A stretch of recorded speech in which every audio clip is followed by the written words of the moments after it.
Having to deploy configuration profiles and applications separately to each device is a labor-intensive proposition.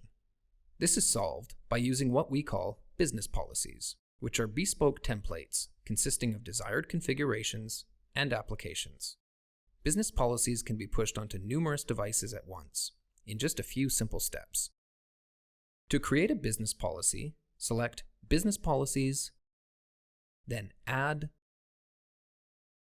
and choose Apply to devices matching the following tags. In this example, we select all the devices with the tag Profile Owner.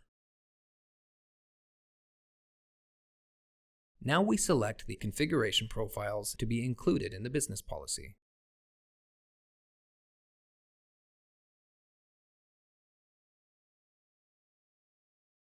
Next, we select the applications we want to be included.